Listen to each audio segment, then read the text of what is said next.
Smartphones and the dot-com boom have drastically changed the way we live our lives and are replacing the things we once thought would be around forever. For example, the home phone, cable, and paper maps. Well, today paper maps are given out at rest stops across Missouri and in some other states. But what you might not know is your tax dollars are footing the bill. Chris Nagus from our sister station in St. Louis explains. In our not-so-distant past, getting from St. Louis to, let's say, Troy, Missouri meant opening up the map. But for most people, that trip no longer requires one of these. Instead, you probably use one of these. Exit to I-64. But when you visit rest areas and visitor centers in Illinois and Missouri, you still find the old-fashioned paper maps. You still use these maps? No, we don't. So what do you mainly use to get around? GPS. At this rest area near Wright City along Interstate 70, maps paid for by you, the taxpayer, are free for the taking. In Missouri, 750,000 maps were printed this year.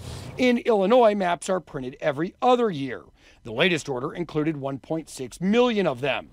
Illinois' order cost just over $250,000. Missouri spent $165,000. Most of the money comes from federal taxpayers. Michelle Watkins is MoDOT's transportation planning director. Do you guys look at it every year and say, do we really need this?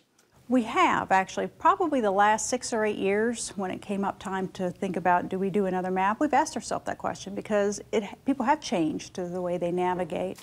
But Watkins says the maps are still beneficial because some areas of Missouri don't have cell service, and maps can also help visitors determine what cities and attractions are nearby.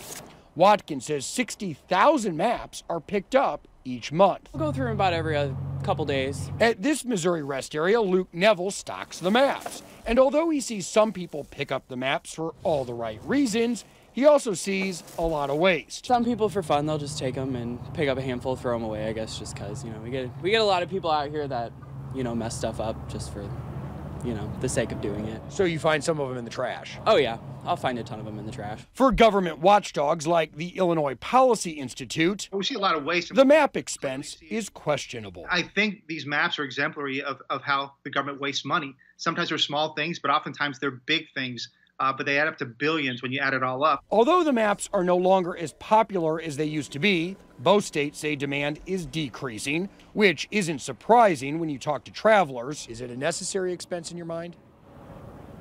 In my opinion, no. Just because we don't use them. But Rita Bidwell of Virginia adds her in-laws still use the paper maps, and drivers like Michael Clements of St. Louis, it's nice to have one in the glove box, still think they're worth printing. I've traveled all over the country a lot by car, and it's nice to go into a new state and grab a map. I'd say keep it. I'm sure if they want to cut out $165,000, there's other places they could. And if you break it down, in Missouri, each one of these costs about 22 cents. In Illinois, it's about 15 cents. And although both states are still printing them, you heard the MoDOT representative say it's something they discuss every year. Chris Nagus, KCTV 5 News.